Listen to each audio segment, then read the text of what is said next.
stop for 90 minutes. Now it's time for your daily visit. Mickey Talks. Mickey Talks. He's with Matt Davis.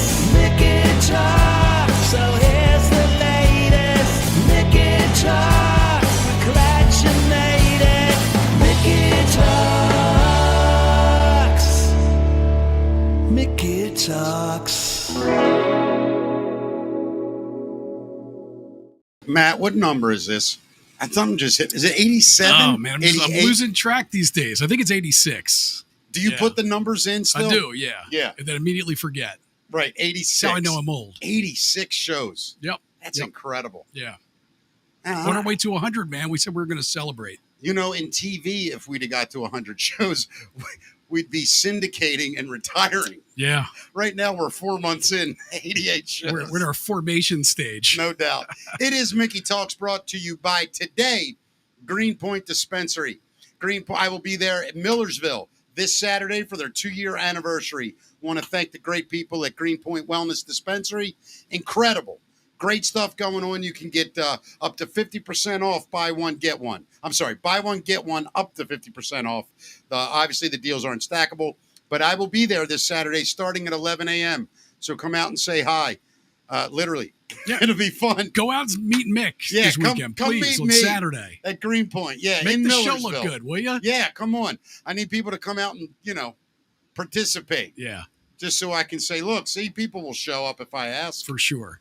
Hey, listen, let's get right into it today. Of course. Let's do the news because I have a feeling what your top story is going to be, as most people are talking about it. Everybody's talking about it. It's going to be a sad opening to this, but let's get to it. Here it is. That's the facts. Are we going to bring our guest in for this? I was going to do it right after we started. Oh, you want to do it now? We might as well. Yeah, he's Okay. probably got some stuff to say about Ozzy, don't you think? Yeah, this guy.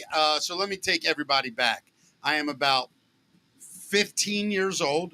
So I guess the year is 15 or 16. So How tall were you back in those days? Same height. Is that right? Just a lot skinnier. Yeah, okay. Stopped growing in the 7th grade. So I think I'm about 15 or 6, maybe 15. Yeah. And I go to a Maxwell's teen night. In the same night, I meet a man. Maxwell's, yeah. I meet a man who became incredibly important into my journey, a man named Greg Terrace. That night, a band played, and I could not believe they were playing because they were the biggest band in town. That was the Ravens. Yeah, man. The same night.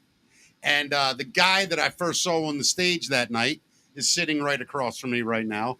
And he started, it was literally the first live band I ever saw that wasn't like with my parents at a huge concert. Is that right? In a bar. These guys were your first In a real bar, concert? like in that environment. Wow, that's cool. I mean, I've been to the Civic Center and stuff like that. Went to Rash Field and saw Mel Torme and watched my grandmother's underwear float down her legs into the harbor. Right. So that's never been the same for me. However, to walk into a place, a band's playing, that energy, that vibe, 1,000 kids packed in for a live band. And that man was joining us today is Mr. Kyf Brewer. How are you, my friend? Yeah, I'm pretty good. Yeah. Taking you back a little bit there, huh?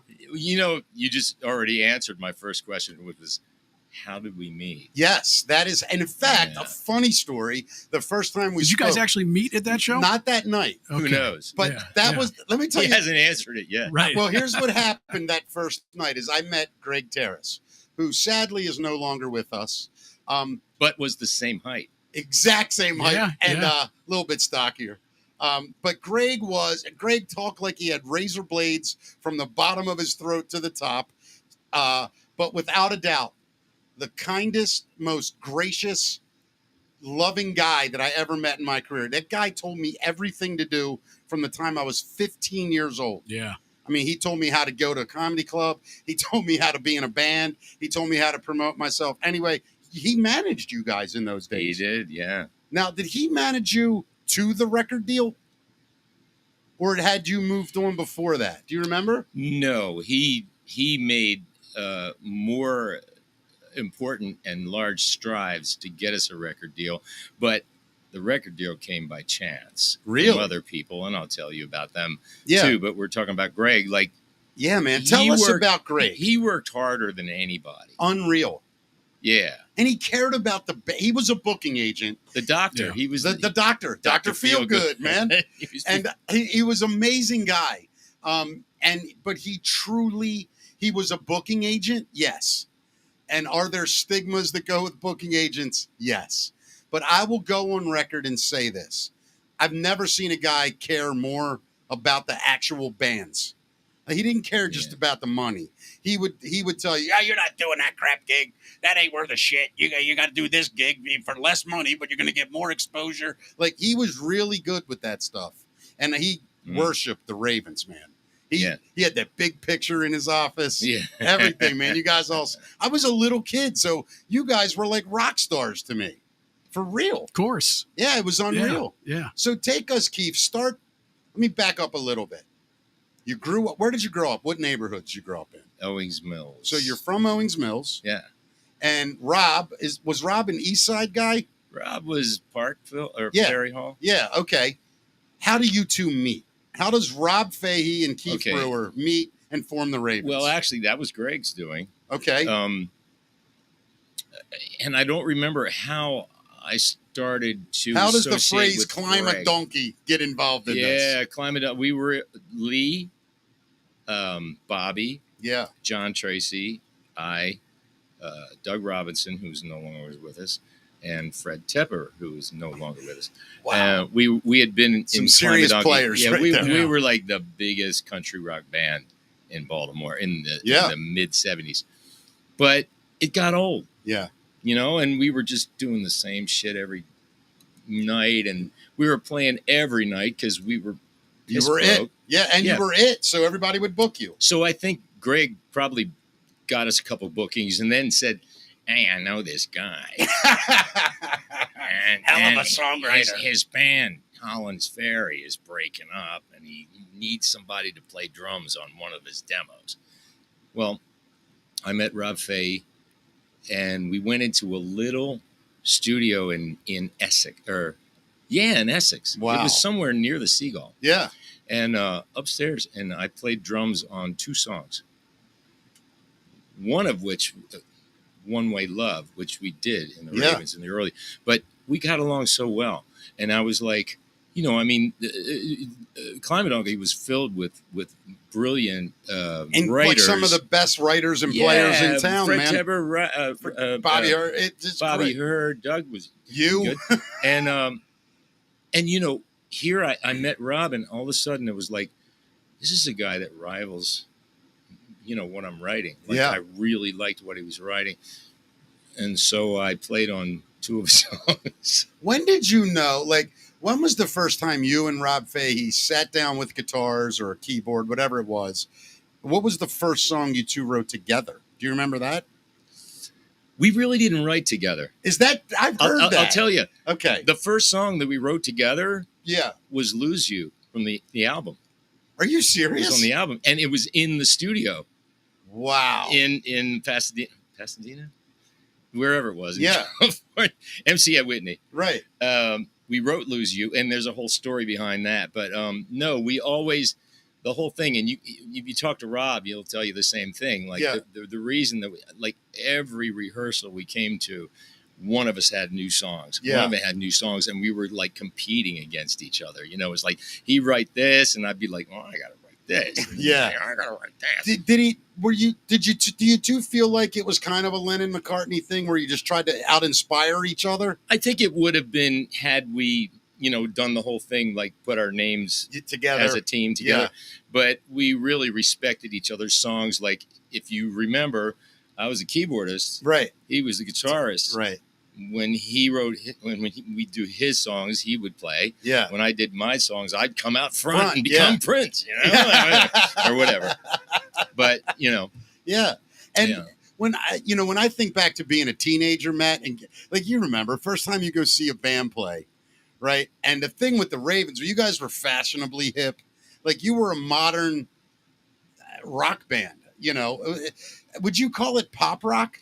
What would you have called At the that ti- style? At the time, we were trying to hit the new wave market. Yeah, yeah, Because the skinny tied market Yep. had just come out, and we all had skinny ties. right. And I, to be different, always Yeah. wore too. I always said you guys were the Baltimore Duran Duran. Like that's what it reminded me Shut of. the fuck up. I meant fashion-wise, man. Fashion-wise. Okay, good. Shut the fuck up. Nothing wrong with Duran. You could name it 3 times. Right. Duran. They're fine. But I remember as a kid, like I thought you guys were like rock stars. That's the thing. And then every Sunday I would go. And then so the first week I saw the Ravens. The second week, I think it was, remember Appaloosa?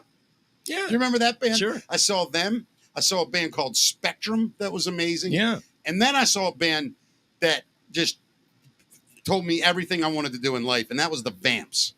I saw the Vamps, and they were basically like a punk rock version of what you guys were. I felt like they were great songs, a lot of them, Mhm. and I don't think the song matched the image as much, but phenomenal. I loved those guys. I thought they were great, and I became hooked on Baltimore music in that summer. Yeah, The they were- Ravens, the Vamps. It was unbelievable. It was an incredible time in town.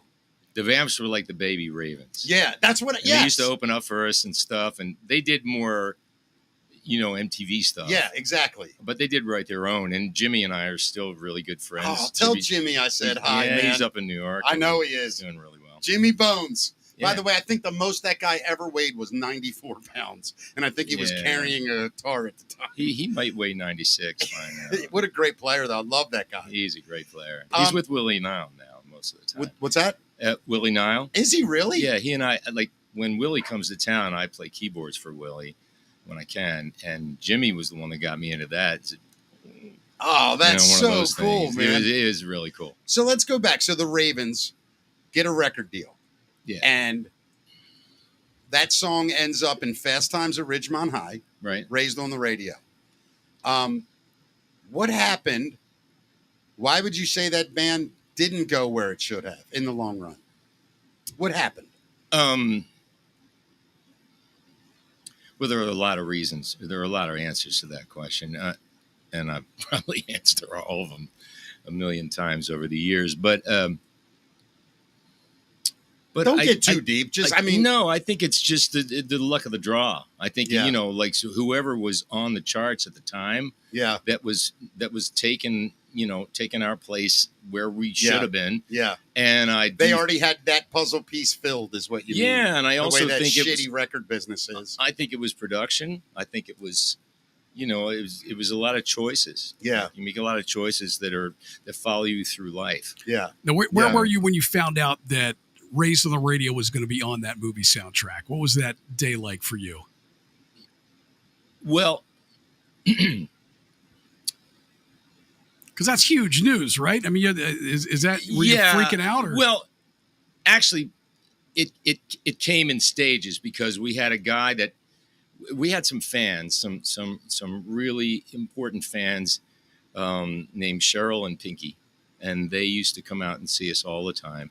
And Cheryl and Pinky loved music. They got backstage at a Tom Petty concert, and they met Tom Petty's, I think he was a financial manager at the time, Mike McGinley, who ended up managing us, and they passed our tape to Mike McGinley. Women- Like, let they me weren't say working this. for us. They were just fans. They were just here. Keith- Listen to this band. Yeah. In those days and a little bit prior, I would say 15, 20 years prior, more women are responsible for more bands getting signed Well, yeah, and they than still men. are. Yeah. Women are amazing at it. They'll walk right up to anybody. You're my friend's band. Next thing you know, some guy's calling you. Hey, you know Lucy?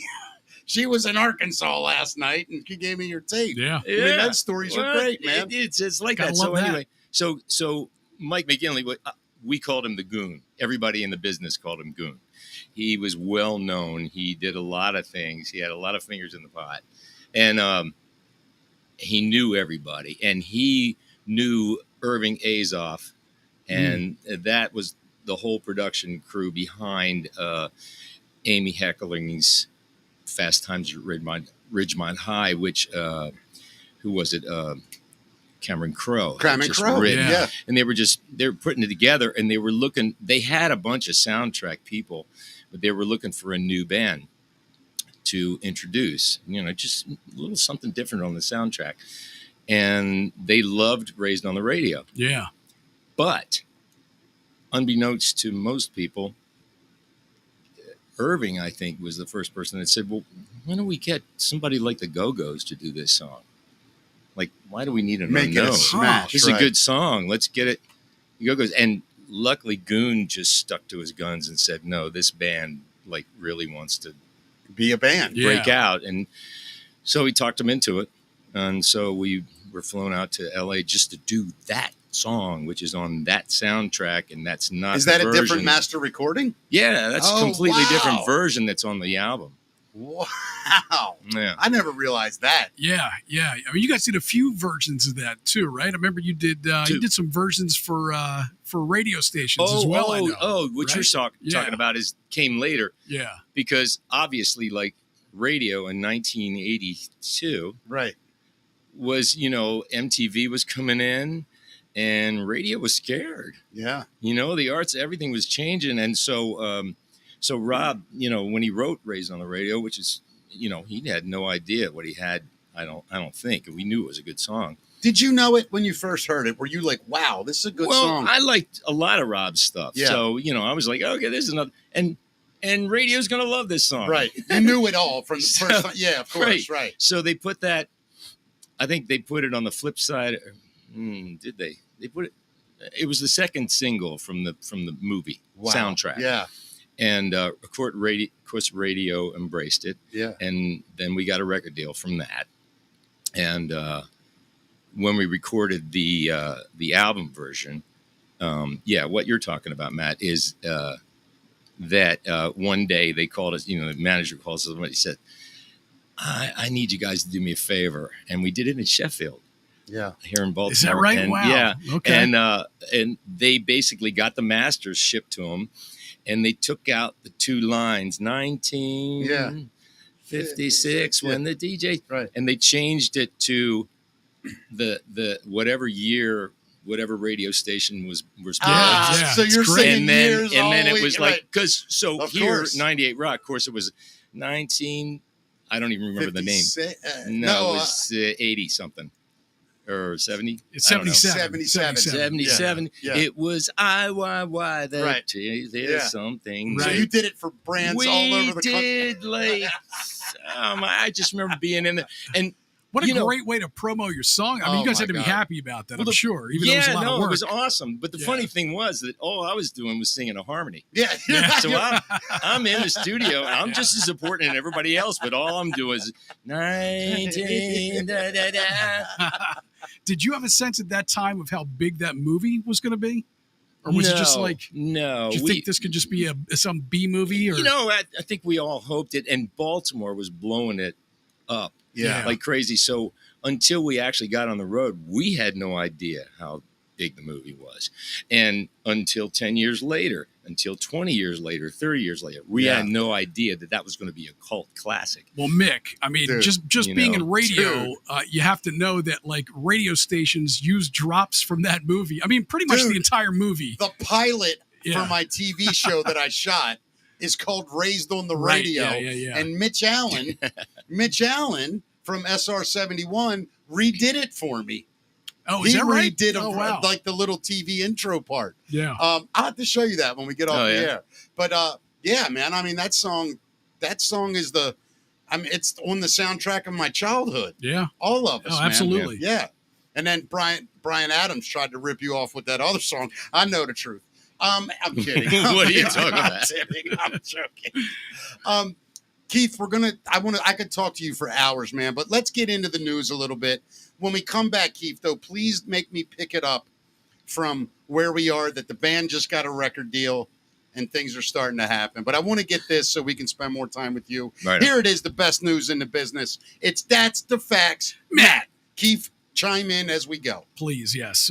So, I mean, the big story today, of course, is Ozzy. And, of course, Mick, you and I just talked about this recently, like how we don't organize any of our stuff from meeting rock stars and pictures and concert stubs over the years. Today would be a great day to have a bunch of the Ozzy pictures that I've taken with Ozzy over the years. Do you have any of that stuff?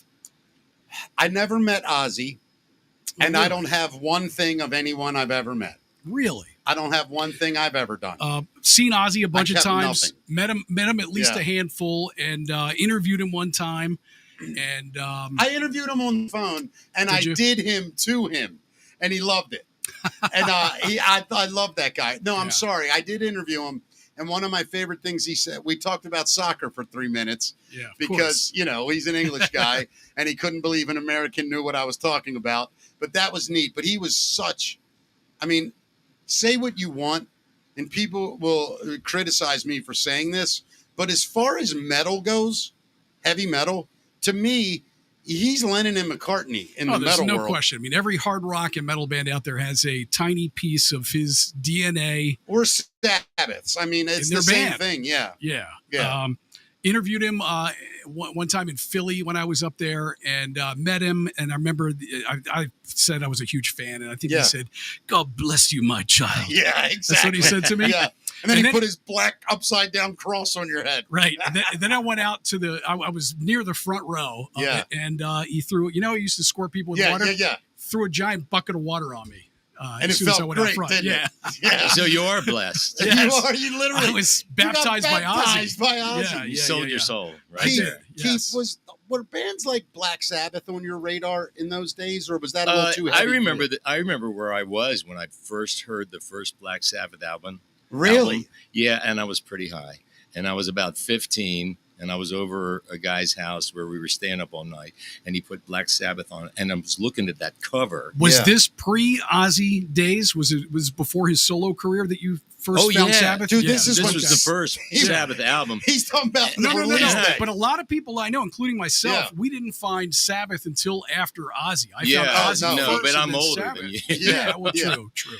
But Yeah. and I remember thinking like, oh shit, and it was it called Black Sabbath? Yeah. Yeah. That song, Yeah. right? And those are the two notes in the scale that don't go together, Right. right? Yeah. And they found them, and that was like the The big song, and I intro. was like, Yeah. fuck, these guys are like really like sticking it to rock and roll, like Yeah. And it was different. And just how It was heavy for really that different. day, I mean, wow. It was. Yeah, it was really different. It definitely. I mean, when I've heard, I am a junkie for any kind of musical documentary in any way, and I can tell you, I've heard Bruce Dickinson, I've heard Rob Halford, I've heard what's the dude's name from Pantera, the singer Phil Anselmo. Phil Anselmo. I mean, I could go down the list of guys in heavy bands that all say the same thing. The first time I heard Black Sabbath, I was like you, I'm sure, with the Beatles or whatever it was that Yeah. truly inspired you, where Right. you were like, God damn, that's what I'm doing. I was blown away by how many people were just like metal hard rock guys are like, Black Sabbath was my Beatles, my Led Oh, Zeppelin. there's no question. Yeah. I didn't mean, get it till years later. yeah. When I'm 13 and my buddies are walking around in Sabbath shirts, I'm like, I got a Sex Pistol shirt on. I hate those guys. That sucks. All that kind of stuff, Yeah. But Ozzy, I love him, man. He passed away today at the age of 76. And he had really four big pillars. He was the frontman of Black Sabbath. He was an incredible solo artist. Pioneered rock festivals touring. I mean, Ozfest it wasn't the was the- first, but but I mean, it was Ozfest was, it Changed the game, It man. inspired, Yeah. a billion more. And then he was essentially launched reality TV with the Osbournes TV show. That's So what I was that's- going to say. He was a TV star too. Yeah. That- And you it's can't forget that because that was really important. Yeah. That's a That brought a huge- lot of people together. Oh my God. absolutely. Yeah. I Yeah. remember my mom and I watching that show when she was alive, and she would laugh because he was hilarious. And she would ask me all the time. She would go, "What band was he in?" And I'd go, "Black Sabbath," and his solo stuff. And she'd go, and then I'd play something for her, and she'd go, "Oh, right, yeah." But that reality show, I think that's what made him truly the icon. I mean, I think Well, they just musical. launched him into the mainstream. That's too. what I'm getting at, It's yeah. like great, like you said, Yeah. grandmothers were like, Yeah. "Oh, it's Ozzy." It's Ozzy. Right, exactly. The guy that the PMRC wanted to destroy back Right. in the day. And you know what was really the funny? devil. Yeah. What was really funny was like back in my Climate Donkey days, Yeah. when somebody was Don Arden, and I forget what the label was that they had ELO, Yeah. and they were interested in Climate Donkey, and so we met some of those people, and one of the people we met was Sharon. Sharon She's his Osbourne? daughter. Yeah. Yeah. She managed She was them. Don's Yeah. daughter. Don's and daughter. all we Yeah. heard all the time, every time we ran into Sharon and Ozzy, was they fucking fight all the time. You don't want to be near them. I was in the Hard Rock one time in New York City years later. They were up in a booth, fucking fighting. Ozzy And I and was Sharon? like, meanwhile, Yeah. they loved each other. Oh, that's Yeah. the thing, man. You know, And she really helped him. she really- did everything. I mean, Ozzy sang great and he wrote great songs, but it was all Sharon that did everything. Yeah, The yeah. tours, the bands, but I love him. I'm going to sincerely, he might be a Mount Rushmore guy, Matt. Oh, there's no Right? He's I mean, he's definitely on in it. my Mount Rushmore. Yeah. There's no question. Yeah. So some crazy facts about Ozzy. Formed Black Sabbath with Tony Iommi, Geezer Butler, and Bill Ward back in the day. Fired from Sabbath in '79 and went solo. Diagnosed with Parkinson's disease in early 2020. The Blizzard of Oz featured and the guitar players that the guy worked with. Randy Rhoads back in the day. And then Zakk Wylde, of course, joined later in 1988. Tony Iommi wasn't a bad one either. No, You know what I mean? oh my God. I mean, just incredible, man. Yeah. And there is still a memoir and a concert film on the way that he apparently had in the works at some point. Yeah. Oh, cool. It just, this is one of those deaths that shouldn't be a shock. We know he's been sick and dealing with all this stuff. And, Kelly Osbourne came out maybe a week ago and was saying, listen, my dad's not dying. I would stop this nonsense talking about him like that. Yeah. It really was. It hit me as a shock today. Yeah. too, When you sent me that text, I was like, holy shit. It was, Yeah. it was a little sooner than people thought. Yeah. Yeah. Because he even announced that he was dying. But I was just really happy. I think we were all really happy that he got through that Performance. amazing dedication. Did you watch all Yeah. of it, Keith? No, but you see Beth that? made me watch a whole lot. Yeah. Did you see No, the performance of Youngblood? Have you seen that kid yet? I didn't see Youngblood. I saw Metallica, and I Dude, thought that look was up awesome. Youngblood. He does a version of Changes that I'm telling you, Yeah, he just released that for charity, as a matter of fact. He's a good kid, man. it's an incredible Yeah. performance. Great entertainer, Yeah, too. amazing. Yeah. All right, buddy. What else? Long live the Prince of Darkness, Yeah, man. Yeah. no kidding, Ozzy man. will be missed. For sure. I don't know if you guys heard, but the House has voted to subpoena Ghislaine Maxwell, the longtime we go. associate of Jeffrey Epstein, to testify Oh, wow. about the conspiracy that led to her imprisonment. Let me tell you something. Thank God I never got famous. That's all I'm saying. Yeah. Because I think this list of people is going to be unreal if Listen, it comes man, out. I have a feeling this is going to that incredibly underwhelming. The stuff I that we hope find you're out. right. I hope you're have a right. question about Yeah. that. Not because there isn't sensational Just information. that nobody's going because to talk. I don't think anybody's going to be talking. Go ahead, Keith. I have a What's- question. Yeah. Yeah. Okay, all the Epstein files, everything, release. Why did anybody make a list? Yeah, I hear you. Well, yeah.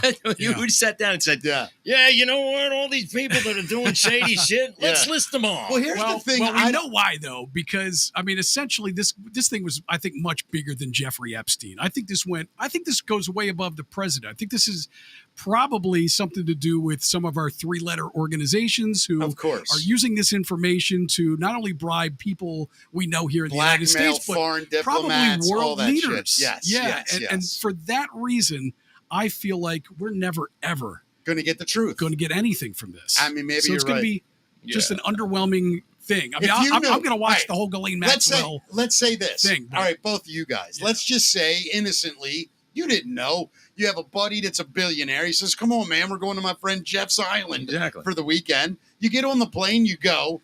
You get there and you go, "Holy shit, what a Yeah, shit show why are there this seventh is!" graders Right, here? right. And then you don't even do anything. You realize, okay, what Yeah. the fuck? And then today they show up at your door and they go, "Hey, you were there." yeah. Do you tell them what you saw, or do you just go, "Hey, man, I wasn't there"? Like, I don't know. What do you do? I don't know, man. I mean, it's going to be interesting. I saw Yeah, an interview with a scientist, and he was very involved, Epstein, very involved with the science world. And he made it sound like it was a very dark meeting. Like the vibe that he got from being in the same room with him was unholy. Yeah, it was I imagine that guy's the exact opposite of anything that's good. Yeah, so it's probably kept a Whatever lot of that people's is. mouths shut. I think that meeting was meant to intimidate. You know, the meetings were meant to intimidate. Yeah, it's a weird thing. Yeah. Thank God I never got invited to that shit. Oh, my God. Yeah. Well, they'd have thought I was a kid. Don't know. We might find a Mickey Coachella on the list. We don't Trust know me, yet. We'll you're find not out. going to find me on the Jeffrey Epstein list. You might find me on the Jeffrey from Toys R Us list. Jeffrey but not, Epstein yeah, list, not right? Jeffrey Epstein. Jeff list. Jeff list. I'm on the Jeff list from fucking Toys R Us. Oh, my God. Totally different list, Matt. Yeah. Yeah, that's a different list. Have you ever seen, I think it's Michael McDonald, it's his last, the head writer from SNL, the Irish guy, for all those years, Michael Donahue, I think it is. He said he had the funniest thing with Conan. He came on Conan's podcast, and Jeffrey Epstein came up. And Conan says to him, he goes, hey, it's crazy about Jeffrey Epstein, huh? And he goes, what do you mean? And he goes, well, Jeffrey Epstein. And he goes, and Michael Donahue goes, you talking about the billionaire Jeff, the real estate guy? And he goes, yes. He goes, what's going on? And he's like, what do you mean? He goes, I just saw him a couple months ago. He's like, well, he's dead. What? What happened? We had an island. No, it must be a different Jeff Epstein. I'm talking about the billionaire guy that lived in New York. Like, acted like he didn't know anything. It was the funniest goddamn thing I've ever seen. Right. Not Jeff Epstein. Now everybody No just way. Right. they're like, geez, was- Jeffrey Epstein. I don't think I know a Jeffrey Epstein at all. I know a Mike. He Mike he Epstein. worked at SolidWorks. Yeah. Toys R Us, right? Yeah, That who guy. is So there is a CEO of ChatGPT's rival who says that AI is going to replace recruiters and assistants within months. So if your job involves being a recruiter or assistant, you have every reason to be on guard professionally, they say. There is a CEO of an AI startup called Perplexity, where a new browser called Comet is being developed. And he's optimistic that long horizon barriers are about to fall, enabling the next generation of powerful AI to potentially make those jobs fall by the wayside. So maybe this will be the first of the job eliminations that are coming with AI, Mick. Are you ready for him, Matt? I mean, it's like, I don't know what the hell's going on anymore with this stuff. you think we're in danger? What we do? Not what we do. I don't think they're dumb enough to do it. The AI. Is AI? Well, you ever don't gonna make get- enough money. What's that? You don't make enough money. Yeah, they're to not worry interested about in this. Yeah. This is what they do when they don't have anything else to do. Right, Yeah. right. Yeah. I don't think they're dumb enough to do this show, honestly. I don't find it happening. I think that at the end of the day, AI is going to take every good job that people make a ton of money doing that don't really need people to do. Yeah. Does that Well, make sense? Yeah. It's just going to be interesting to see if and how it works out, because at some point when you eliminate enough jobs, there's no more people aren't earning income any longer. No, I agree. I mean, but that's why I think the AI tax is going to be outrageous. 40% For probably the companies, you for mean. the company, 40%, and then we're and then going we're going to live off of welfare. kind of, but it'll be a pretty good payday. I think. You think? Yeah, I think it's coming. I do. I think we're all going to average a mediocre middle class life that the government gives us. Wow. And what that's a how future, we're what going to a live. future we have. I mean, you know, Hey, luckily I'm old. yeah, Keith, you're fine, dude. Yeah, You're you'll get fine. retired. You just I get had some retirement really money, good you years, know? man. You've had some fun, dude. Yeah. AI will be ripping off the Ravens before you know it. Yeah, and I won't kicking care. out Ravens tunes. Yeah, your grandkids will walk up to you one day, Pop, what was it like when you had to get your own food? What was that like? You know, what was it like when you had to go to the bathroom by yourself? Right. No, when you had to remember shit. By Yeah, when you yourself. had to remember things. When you had really fun parties. You know, Yeah. yesterday, AI, right? I was in a store and I was looking at something. I'm like, I don't know what the difference is.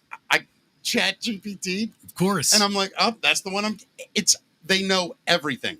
I can't stump them. Mhm. ChatGPT, I just read, is up to like 2.4 billion downloads a day, Mhm. which is 25% of Earth. Well, it's not as big as Google yet, though. Google gets 14 billion a day, so it's getting closer. So that's like every human going to Google twice a day. Yeah. But My God. That's an older generation too who probably doesn't use ChatGPT, or doesn't know how. Yeah, that's true too. Yeah, right. I guarantee you, most people over 75, 80. But that'll change in the next 5 to 10 years. Oh my! Probably. It's going to have to. Yeah. You're going to need to know how AI works to get out of bed. Right. You know what I mean? Yeah, no question. Because some robot's going to bring you everything. Well, speaking of robots, Mick, Tesla is opening up a diner in L.A. where food is served by robots. It's this place right here.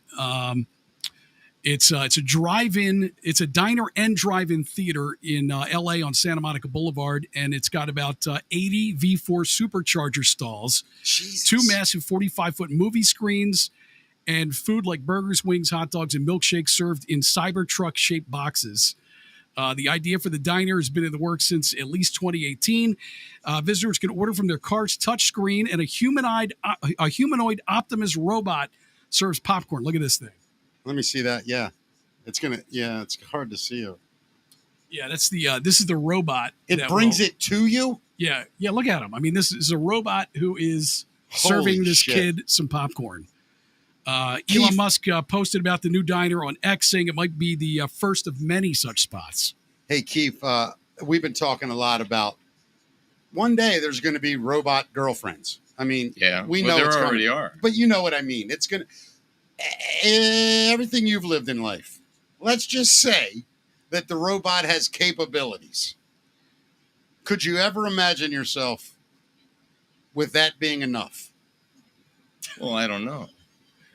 I mean, probably. They're going to keep working on things until it's perfect. But Mick wants a robot girlfriend. Knowing what I know, if I was younger and I didn't know any better, I've been through many relationships, right, and had a lot of good experiences, bad experiences, and knowing what I know, I probably wouldn't be able to accept it, but maybe a younger person. See, I feel like you, Keith. I don't think it would ever be a satisfying relationship. But you guys are forgetting one key feature. What's that? The mute button on your robot. Bloop, and it stops talking to you. That's a Paul Westerberg song. Oh, is it really? If I could only change your volume. But that's keep it down low, down low. Never thought about that. But that's exactly my point, dude. You're just sitting on the couch and the robot walks in the room. Oh my God, you're not going to believe the boop. I'm done listening. And it doesn't get its feelings hurt. The ladies already think you've got a mute button. But that's got to work both ways. Man. Right. Of course. You're talking about girlfriends. Hold on, bro. I guarantee you a girlfriend I've ever had has never said this. He talks too much at home. I talk dude. I talk for a living. When I go home, I like to do this. That's hard Is that right? Is that real? That's hard to believe. Keith, I swear. Really? I'm telling you, I'm a quiet person outside of work. I can relate to that. And social. I'm a very loud, crazy socially. Both of you guys will relate to this. Because when I would get done at a club for a DJ gig or any kind of event I was at, and you're there with loud music all night, you're there talking to a billion people, and then on your car ride home, what do you listen to? I listen to nothing. I drive literally silence. I listen to NPR. Do you really? Right, talk. Exactly. It'll be either talk for me, Keith, or it'll be nothing. It'll be complete silence. I listen to Bill Maher's podcast a lot because I just like him. I don't listen to Rogan or any of those guys. I don't listen to anybody that I think would be in the same realm of us. I mean, I try not to. But like Bill Maher talks about stuff we could never talk about. I don't listen to music much. And if I do, here's my program on the top of my XM. It goes Beatles, Hair Nation, which is hilarious. Yeah. But it goes beer. That's my old station. Yeah, I know. Yeah. So it goes Hair Nation? Yeah. Oh. So it goes the Beatles, Hair Nation, CNN News, Fox News. Then it goes Elvis, and Sinatra. It's very That's- eclectic. Even your that's my news is top- eclectic, Wow. Mix. I like to hear both sides of the bullshit. Of course. No, you that's know? good. I Yeah. like to get all the bullshit, man. Yeah, right. Then I get it together. No, you're smart. They're And smart. I one- wish more people would do that. One big ball of horse shit, and then I throw it against the wall and see what happens. Yep. That's how I do comedy. All right. All right, you guys check this out. Tell me if you think this is cool. The Atari 2600 Plus is coming back. Wow. It's right here. It's for the 45th anniversary of Pac-Man, and they're making a few bucks along the way with a special edition of the Atari 2600 Plus gaming system. It's going to be released in October. The bold Pac-Man yellow console features illuminated ghost icons and matching wireless joysticks. It also includes a double feature cartridge with both the original Pac-Man and from the 2600 game and an arcade-style Pac-Man 7800. Pre-orders for the bundles are priced at $170 and opens July 23rd. Were you a big 2600 guy? I mean, yeah, that's me. That's my age. Yeah. Was the Atari 2600. Yeah. Video games. You were a young adult by the time that really hit. What weren't you? Never really got you, did it? Pong, Pong. Yeah. Space Invader. Now, Hey, Space Invaders. Yeah. no, that's I'm the not one. a gamer guy at all. Okay. I don't understand it. I Yeah. like to go outside and watch birds. Right, I'm with you too, but But- I don't mind a. But Yeah. you being from Baltimore, Yeah. I was reminding my sister of this the other day, and she didn't remember it. Yeah. But when I was about maybe 12, Yeah. go home from school, and the Monkees would be on at Sure, 4:30 yeah. or whatever. Yeah. But there was a thing on Channel 2, hosted by Stu Kerr, Captain Cool. called TV Pong. TV Pong. Or no, TV Pow. Okay. See how many of your viewers remember this, because it was just a time filler. It was only about 5 to 10 minutes, and you could call in, and they had like it was like Pong, or like what was it? That something dropped. Pong had and 3 games. It was Like High Space Invaders, hockey, and but- Pong. But they'd have people call in, and it was sound enhanced. So when they said, they had to say "pow," and when they said "pow," That's hilarious. it exploded. And if they got it, then they won something. It was Wow. like, Yeah. bowling for dollars. Yeah. And- Yeah. yeah. But the funniest part was, it was Baltimore, so there wasn't anybody that called in that didn't go "pow, pow, pow, pow, pow," Butchie, man, and we would just sit there and laugh our asses I off. heard Butchie win that on there. He said pow Yeah. right away. Pow. Yeah. And then there was Stu Kerr that would go on and go, Yeah. "Oh, I'm sorry, I forgot. Oh, try it again, Jeremy. Pow, pow." That's great. Yeah, I had the Pong system, and then I was the first kid in my grade school class to sell enough Christmas kit material to win an Atari 2600. Brought it home, and it goes the same with me with every system, man. I'll play it for like 1 week, and then it just collects dust. I'm not really a gamer either, kid, Wow. but I'm excited about it for like a week, and then it just sits and collects dust. Yeah. I like nowadays, like the thing I like about video games, like I played that Red Dawn Redemption, I think it's called. Yeah. Red Dead Redemption, whatever it is. Right, Don. Red Dawn, yeah. And they have different games in the game. Right. So I'm like out riding my horse. I go in a saloon and there's a Texas Hold'em poker game. I played poker for 4 hours on a video game. It doesn't even make sense. Yeah. Till like 3:30 in the morning. I Right. was up like 40 grand in 1879. Mm, I tried to buy Nevada. The guy wouldn't sell it to me. Piece of crap. What else? So there was a drunk ad exec who peed off a rooftop bar and hit people on the sidewalk. This guy right here. Shame. That guy's a Shame. CEO? Where do you think he's from, Mick? Guess. Florida. Oh, my God. How did you guess? Well, because. St. Petersburg has had nice weather. Actually, the guy was from New York, but he was in Florida. So Of course he was. I guess he felt like he had to do something very Florida while he was down there. His name is Matthew Day. Not Matthew Davis, but Matthew Day. Got it. Just to keep it clear. Right. We're not sure why if he was in town for work or pleasure, but according to police, he was at a rooftop bar called The Landing around 1:30 a.m. when he whipped it out, peed off the side, and hit several people on the sidewalk below. Rooftop bar makes it sound high up, but this was 2 stories, so he was around 15 feet above the people that he was urinating on. I have a question. Yeah. Yeah. Was he aiming for them? Because that that's could be a new gaming thing, right? Yeah, that would be. Yeah. Pow. Pow. Pow! Pow. Pow! Pow. Hey, I'm going to pee off his deck. Look, pow. Hit the guy with the floppy hat. Pow! Cops charged him with disorderly conduct and released him on $500 bond. He's the co-founder and the head of client success at an ad agency called Ribeye Media. If you ever want to look him up and We'll get have some, to find. have Maybe some we work get a done. deal with Ribeye Media. Yeah, Yeah. They trim the fat. they're going to need some Yeah. business soon. Oh, my goodness. One more, guys, to Yeah. wrap things up here. There was a man who climbed some guy's roof while convinced there were drugs in his chimney. His name's Stephen Nason of Bangor, Maine. He was arrested last week after police say he climbed up on a roof and refused to come down. So imagine this, like you're in your house. It's 3 o'clock in the morning, 4 o'clock in the morning. The guy inside the house heard something up on the roof. Wasn't Santa Claus. Right. He climbed up with a ladder to check it out, and he sees Stephen Nason up there. Asked, hey, man, what are you doing? Good question, right? The suspect reported saying he was trying to get the drugs he believed had been stashed in the chimney.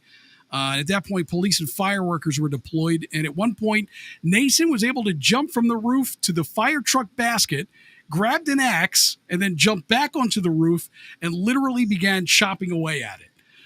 Nason was finally taken into custody around 11:30 a.m. Was up there for a long time and was taken to a hospital for mental evaluation.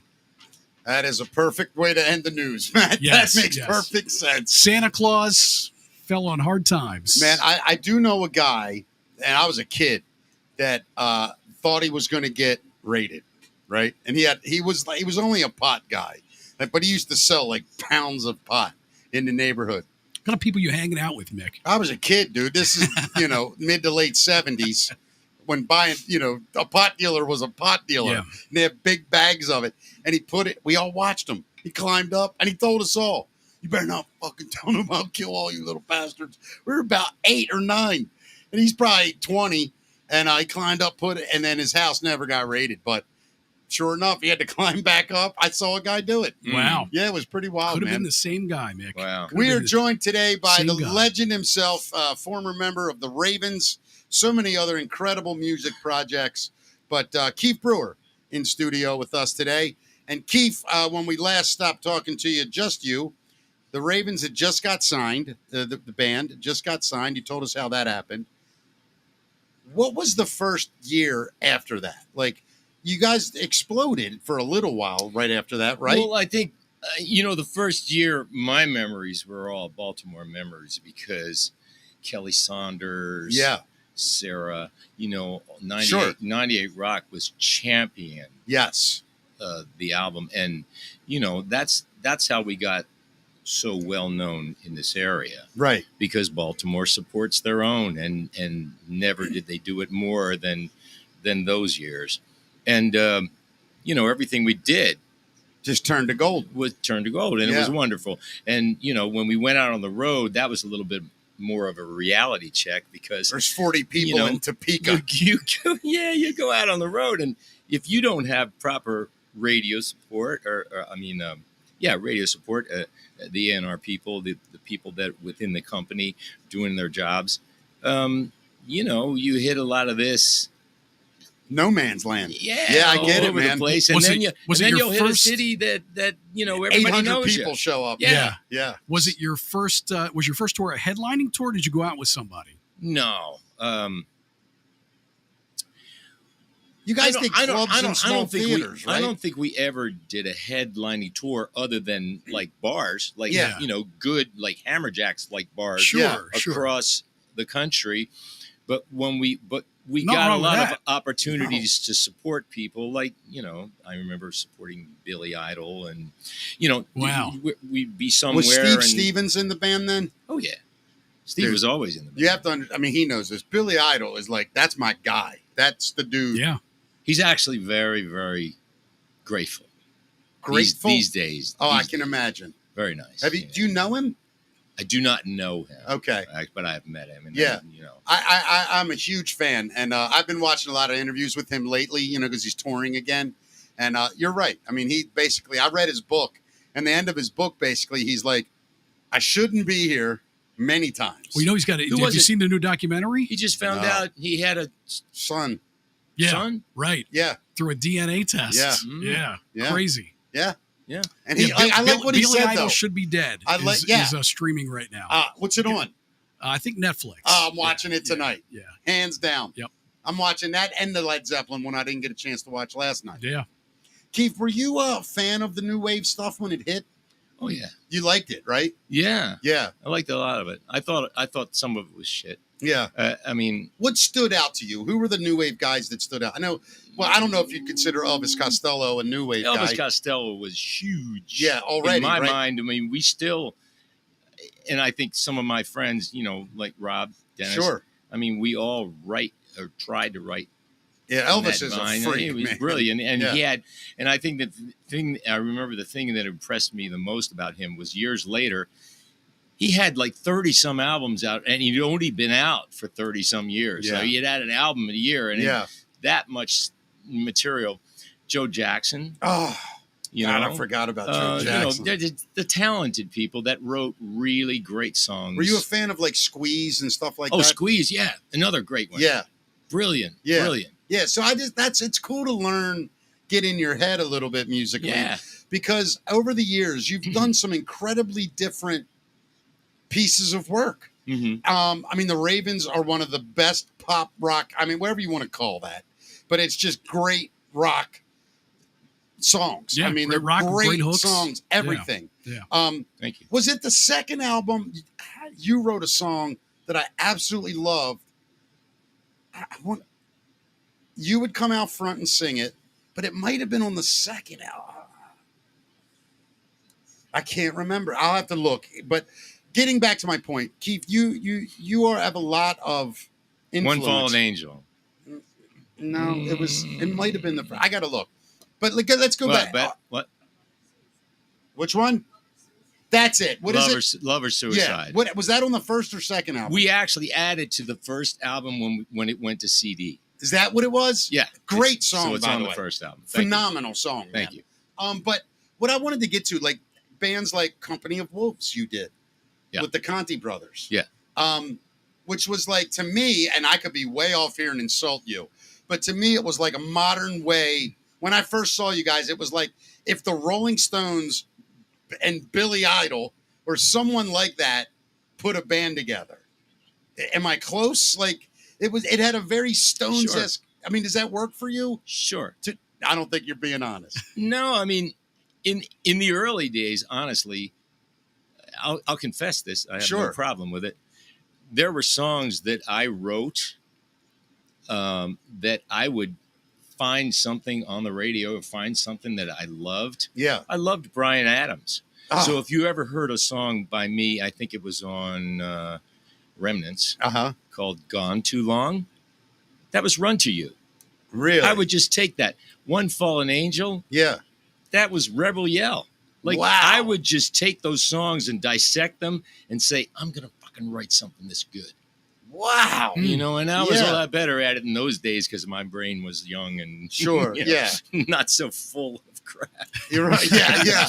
Well, that's the thing. You learn so much. The shit that doesn't matter starts sitting on the top of the stuff that does. That's what I've learned. So I stopped learning stuff. And a lot of my stuff also sounded like Cheap Trick because that was you have a very Cheap Trick feel to everything you did. And you know, it's funny because 30 years later, 40 years later, now if I play one of those songs, somebody will go, "Wow, that's so different." Isn't that wild? At the time, I was like, this is what everything's goes right in this vein right here. What barley juice? Yeah. So I saw it first 4 or 5 years ago, St. Patrick's Day at Looney's. You were inside, and I walked in. I'm going to be honest, and I'm ashamed to say this. I knew Barley Juice was playing. I didn't know it was your band. Yeah. So I walked in. I see you up front, and I'm like, what the hell? I could not move. Explain Barley Juice to the average musician. I mean, I would call it some sort of Irish Celtic rock. It was Celtic as it started. It was Celtic trad. We called it trad, traditional Irish songs. We started it on a St. Patrick's Day. Yeah. And when we first started, it was me and a guy that taught me how to play bagpipes.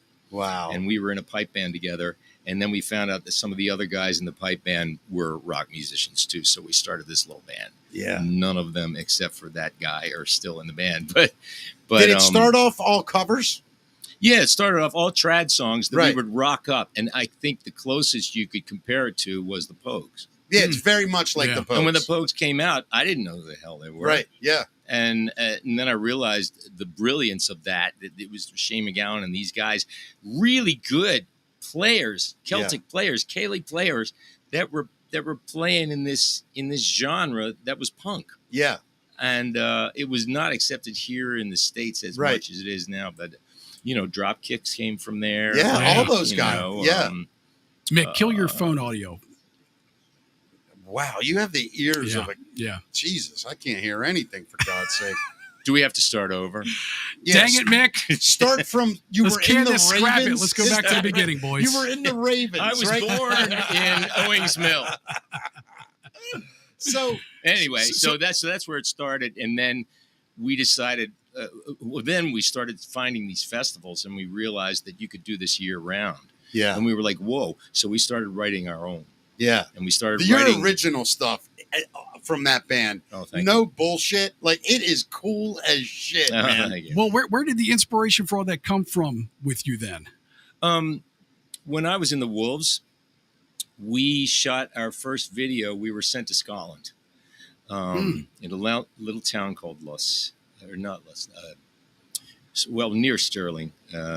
It was actually, we shot Call of the Wild Yeah, Yeah. at the Doon Castle, which is also where Outlander was filmed. Oh, and wow. also where Monty Python, Holy Oh, wow, Grail. that's where amazing. holy shit. Yeah, I know exactly what so you're talking Your about. mother gives you Yeah, yeah, and we threw the Yeah. cow over that same castle. Wow. So we shot, if you look on YouTube, if you look for Call of the Wild, Company of Wolves, you'll see that castle.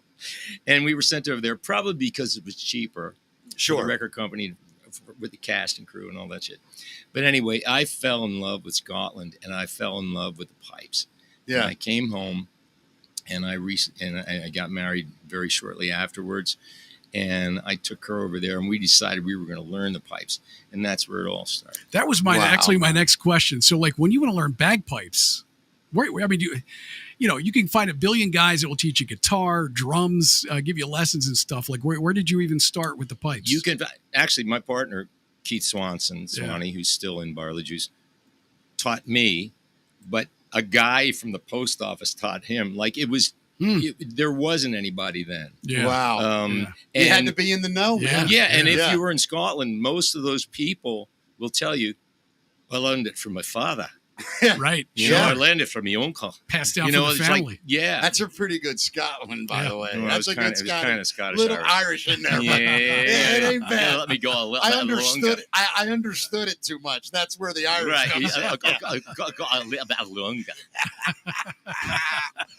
The Scottish accent is the only English that sounds like a different language. It is unreal. I know, and we tour with some Scottish bands, and it took me years to understand them. Yeah. And they loved us, and Yeah. we loved them. Yeah. But I'd walk on, and I would go, and I would back to the hotel, and Yeah. they'd all play with kilts, Yeah. and Almanac. Yeah. was one great band, been around for a long time, and they played with the traditional kilts, the 9 yards, and all that stuff, and all drums and pipes, and they were like really vicious looking, and then had a really cult audience. Yeah. And then the first time I saw them at the hotel with jeans on, it was like watching your dog stand on its hind legs. Yeah, like, what the So bizarre, and Yeah. they come out, they go, so, it'll go into that. I'm the worst with accents. It's embarrassing, man. I can imagine what Well, that was like. I can understand most people, Yeah. but honestly, like I was Yeah. embarrassed Scotland's because another language. Yeah. my heredity is English, and Yeah. I'm supposed to understand everything from the Yeah. British Isles. Right. Yeah, pretty wild accent. So Company of Wolves, at your height, I remember you guys came down with Russ Motla and did a big interview and 98 Rock and played Hammerjacks that night. One of the best shows I've ever seen. I mean, it was a great show. First time I had met the Conti brothers from a personal thing, but I knew I knew you obviously then, and It was just phenomenal night, man. And I mean, Keith, when you look back on it, you've like reinvented yourself like 4 times. and I know, but like people say that like it's an insult. To me, it's like the greatest accomplishment. Yeah, of course. That I mean, I don't know how old you are now. You got to be close to, 200-300 at this 70. point. Right? Yeah. Are you really though? Yeah, I'll be 71 next month. No shit. Yeah. First of all, you look fantastic. I saw you, what was it, 2 months ago at 66. And I look better then. Nah, man, come on. Much younger then. Yeah. It's But true. that show that I went, that's what I want to talk about. I went up to Club 66, who, by the way, Dave Rohde owns. Yeah. That guy, to me, is like he is the Wikipedia of Baltimore music. And I have to get him on this show. Because, first of all, there should be a Baltimore... Just the story behind that club, too. Well, Club and who's been 66 there and, should be the Maryland Rock and Roll Hall of Fame. Yeah. That's what should... The things he has in that building are incredible. You know what's amazing about that?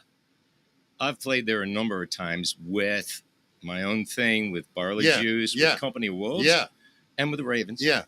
And people still tend to not go there. Right. Because they don't know where the hell it is. It's unbelievable. And he's been around for like, what, 30? 30-some years. Yeah, and he's had everybody in there, like all kinds of people. I think Chuck Berry, or like one of the blues legends. Well, he's had, I mean, he had Peter Tork. Yeah, I mean, no kidding. He had Pete Best. Yeah, a couple times. He's crazy. had a number of people in there, and people that were passing through, like he'd grab them, and all over his wall, it's like a museum. It's incredible. And I'm telling you people now, like if you've never been to Club 66, I don't care if I'm playing or whoever's playing. It's unreal. And go there. It's BYO, which is nice. Yeah. But you're going to see something amazing. I mean, you're going to see an amazing place with amazing sound and great stage. Yeah, it's a phenomenal. But that night, Keith, you did your catalog, and you had a phenomenal band. There was a lady guitar player, blonde-haired lady. Rose Holy Lee. shit. Yeah. I never even knew her, really. Incredible. That whole Dennis was playing. Like, everything was phenomenal. But the thing I want to tell you is, like, there were so many times that night where I thought, oh, fuck, who wrote this? And then I was like, oh, shit, it was Keith. Like, I thought you were playing. These songs were so incredible, man. It really was an amazing thing. You remember me coming back afterwards? Yeah. On that Monday, I'm like, I watched Kyf Brewer. It was a Friday or Saturday. I'm like, that guy wrote 30 incredible songs that I watched him play. And it was unreal, man. For real, Keith. It was really a treat. Thanks, man. And I, when you look back, is there a period of time where you go, that's when I was in the zone, I was at my best, I did my best shit? There were different zones. Okay. I think the Ravens, like what we were talking about, where Rob and I were buying back and forth, that was a definite zone. Yeah. Because some of that shit I listen to now, and I'm like, it's phenomenal. Yeah. If I do say so myself. Right. But and then there was Company of Wolves, which another zone, and people had been. I had a manager up there who was pushing me as a solo artist at the time, and. I met with Frankie LaRocca, who was a famous drummer, and he was a big fan of mine. And then he said, we got this guitar guy, and, it kind of came together. Did that Frankie was a zone. Play in Company? Yeah, Frankie. That's right. Frankie recorded that That's record. right. I forgot about that. The first 2 records, yeah. I completely forgot about that. Yeah, that was that was another really sad story, not only because Frankie's not with us anymore, but that was years later. Right. But he created, he got that band. He got us our manager, Larry Mazer. Who managed everybody. I got to tell you, I just talked to Larry the other day. Funniest story ever. Russ Motla from 98 Rock, who was a good friend with Larry, when he was managing Kiss, I'm probably 20 or 21 at the time. I look like I'm 14. And I'm standing there with Larry Mazer, who's Kiss's manager, backstage, and Russ Motla. And Gene Simmons comes walking up, and he's huge, dude. He really is. And he walks up. He looks at me, dead in the eyes. Then he looks at Larry Mazer. He looks back at me, looks at Larry, and says, what are you, pulling a Bill O'Coin here or something? I don't know what that means at the time, right? Their old manager, Bill O'Coin, was gay and loved young boys. So he asked Larry Mazer if you were a young boy. if I was, I was the young boy in Wow. this situation. Get this kid some I didn't kiss know boots. it at the time, but Get him Larry some was kiss a boots great so we know guy. he's a man. I loved Larry. Larry's a great guy. I just talked to him. We're going to go see a show together with Steve. Tell Larry I said hi. I don't know if he'll yeah. remember me. Probably if you I said will. Mickey from Hammerjack. I'll say, you remember your protege? Yeah. How is Larry? Good. Little blind guy. Is he still in band? Is he still in artist management? He's managing Buck Cherry. Oh, so he's doing all right. He's been managing Lamb of God. I'm not sure. He's Wow. still, and then he had a country artist, a girl for a while, and I don't remember. Well, good. I like Larry. Yeah, he was one of can't the good get out. guys. He can't get out. I like Larry. Good dude, man. But he always takes my call. Hey, dude, how you doing? All right. That is like, amazing. Which is wonderful. Yeah. When you go back, who's the coolest person you ever met? Like where you just were like, I can't believe You. Oh, shut up. Come on. Who's the one guy? No, you. Who's the one guy when you met him, you literally were like, this is surreal. Jeff Epstein. You're not The gonna- guy that works See, at we know Toys he's on R the Us. list. Jeff from Toys R Us. Jeff from Toys R Us. But really, you never met anybody that just took your breath away? I've met so many people. I love people. Man. Did you meet your really- hero? Huh? Have you met your hero, your musical hero? No, because my hero would have to be Paul McCartney. And Okay. I haven't met. Well, he's going on tour again soon, so there's still still hope. You gotta get backstage. Yeah. I got his Man, hey, wheelchair. Let's call Larry Mazer and get you to open for him. We'll Yeah, make there a we deal. go. There we Keith. go. We'll No, make a but deal. I've been in the same circles as the Beatles, of course, but no, I never met him. I've met a lot of people that I didn't really care about, and I met a lot of people that were big rock stars that were just regular guys. Yeah, it's amazing when you meet some.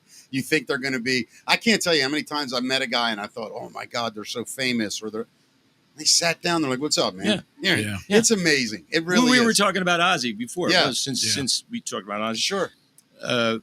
Company of Wolves were on a show with Ozzy in Florida. It was a concert. There was a number of people, so I didn't really get to talk to him too much.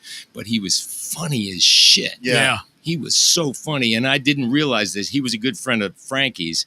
Frankie introduced me to a lot of guys, and He did have a great sense of humor. oh my god! Oh And my the, God. well, the one Yeah. thing I was going to tell you, we were in the studio.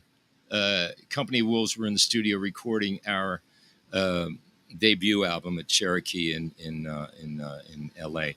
And a lot of people came in while we were there, and Ozzy was one of them. And I'm not really sure what he was doing in there, but they had a lobby in those days, and MTV was always on, always on, whether you cared or not. Yeah. And I remember I was sitting in the lobby, and Ozzy comes in, and he sits down, and we start talking, and it was just all joking and doing silly stuff and joking about the about the the business. And Blue Murder. Oh, yeah. Do you remember Blue Yeah, Murder? of course. Yeah. Okay, so that was Ozzy's drummer at one point, Carmine, right? Oh, Carmine wow. Appice, right? I think I forgot Yeah, that. Carmine yeah. Appice. So Yeah. Ozzy had no qualms with anybody, Yeah. but Peace, that fucking song comes on 2 notes. He looks up, he goes, Carmine, a piece of shit. And I was like, what? What did he do wrong? No, Right. that's just what I call him. Yeah, that's my nickname. That's my Sharon. Sharon. Keith, very few artists get to do what they love their entire life. Yeah. You've done it, man. You've lived an entire adult life. I'm not done yet. But you know what I'm saying? I mean, it's not like you're going to get a job at Amway tomorrow. This is what you're going to do till you're not here. And it's amazing, man. And it's not like you're milking the same 4 songs that you did in 1979. I'm being told I should, though. Well, you absolutely I do should. these songs. That I know. show that you saw, they're Yeah. like, a lot of girls came up that night and said, it's great, but I didn't know any of these songs. Right, yeah. All I gotta Yeah, do yeah. wrap around Right, and raise on a radio. Wrap around. My That's daughter, another my, great song. my young daughter and I rocked out to your song, man. Rocked out many times, I should say, in the car. To which one?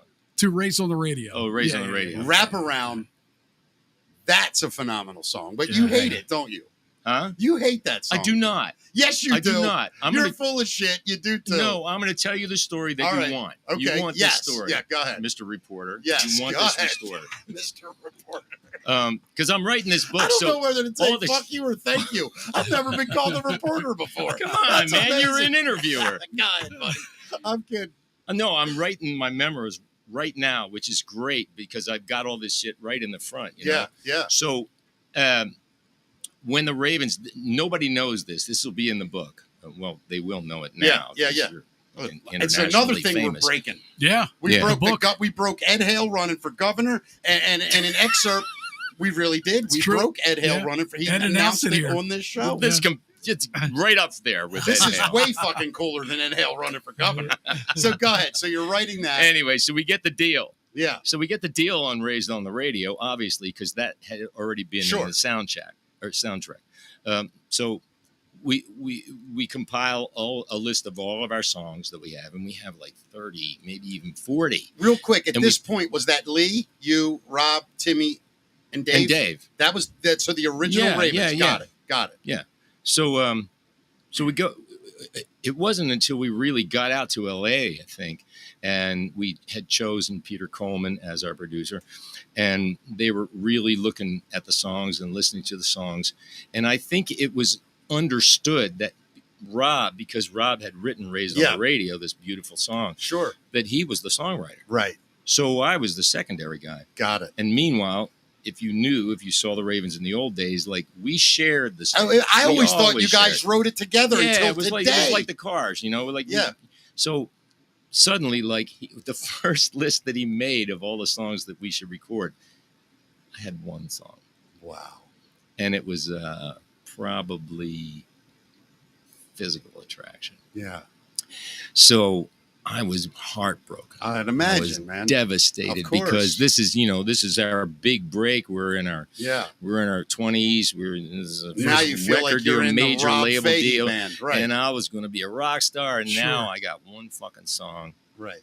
And so I literally, the other songs that are on that album by me, I wrote in the studio out of desperation. Wow.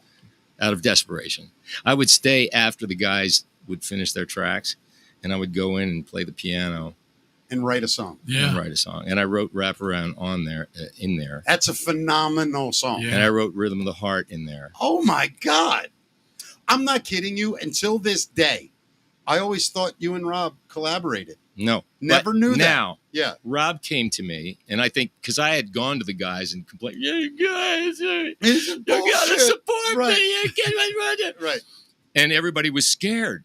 Everybody was scared. And I don't Sure. blame them. Yeah. Like, this is our big deal. We don't want to fucking Lose it in the bust a recording mic thing, Right. break our big deal. And they'd be okay, well, then if that's the way you feel, just go home. Was the vibe in the band So- good at that point? Was Yeah. everybody No, we all lived together. right? It was camaraderie, right? Yeah. We were in,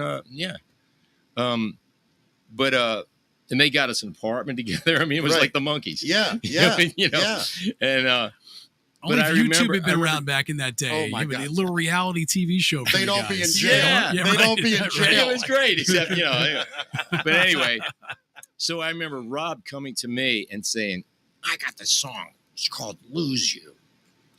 And you want to write it with me? And I was like, yeah. So that was the one song you asked me Yeah. earlier. That was the first song we wrote together that I remember actually writing together.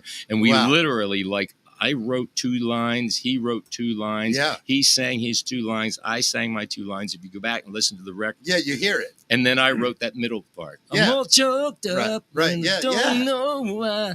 But we actually wrote that song together. I actually asked him about it just recently because I'm doing references for my memoirs. And he just reminded me about the way it was. You know, it's funny. Like when you listen to that Ravens album, there's some incredible music on it. Mm. I mean, obviously Raised on the Radio.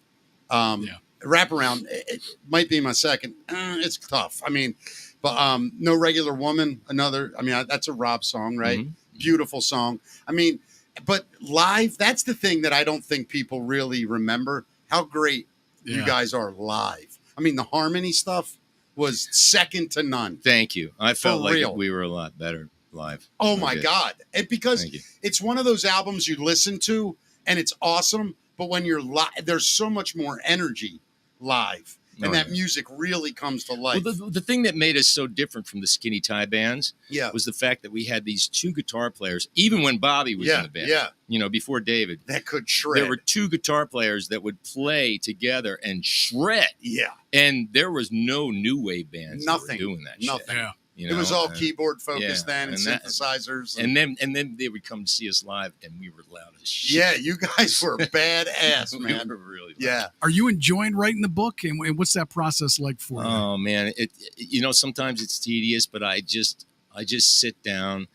At my stage, it's Is there always, a ghostwriter, or is it all you? No, it's all going to be me. Wow. And I've been doing audiobooks for years. I've been Voice- narrating Yeah. Yeah. audiobooks for like 30 years. So I know that when this is done, I'm going to It's going to be in your voice. Yeah. That's great. But I know some people, and I have some some hopes that I can go to some of these people if I don't take too long.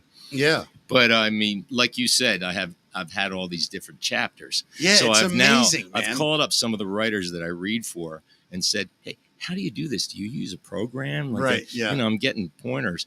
And actually what I have right now is like, categories: youth, The Ravens. first band, Yeah. Yeah. teendom, Right. Climate Donkey, Right. Ravens, barley juice, family dad, Yeah. family, Yeah. and like all the stories that I think of, I just go, okay, now I can put that in there. I'll tell you Yeah. something. Are you a good writer? Do you like to sit and type? Ask my wife. I read to her all the time. I mean, do you think it's all right? But I mean, do you enjoy it? I'm constantly Typing. worried about that. No, because I'm a terrible typer. Here's what I do now. I'm not kidding you. It's so easy. Seriously. I literally talk to text. I literally just tell a story into my phone, copy it, send it to Chat GPT. It prints it out. Yeah, but how many mistakes are in it? Dude, that's the thing. It fixes shit. It's crazy. Seriously? It edits it. It's Somebody else told me this just recently. I'll talk to you off air about it. It's Yeah. crazy. It's I've had to write so much recently. Yeah. Different things. Just voice record it, send it in, and it organizes. It's amazing. Well, I just want to to. make sure, like, I'm all for that. Yeah. Because that would really, really Yeah. help. Yeah. And that's, I think, is the way you should use AI. Absolutely. But the one thing that I don't want to do is have it be Author your book. not my work. Right. Well, that Sure. won't do that. You I mean, know? you can let Well, it. like you said, but- you're going to voice it, and I Yeah. think people will really appreciate that too. Like when I listen to it, especially a biography, autobiography, when it's told in the voice of Yeah. the actual person, Yeah. that's makes it even better. Wait, Well, it's I next heard level. Yeah. this. I just heard this. Yeah. One of the publishing companies that I read for is Hachette, and I was up at Hachette, and I see the other books getting read sometimes, and I hear about it, and they had the Keith Richards Oh, Life. Oh, wow. Life.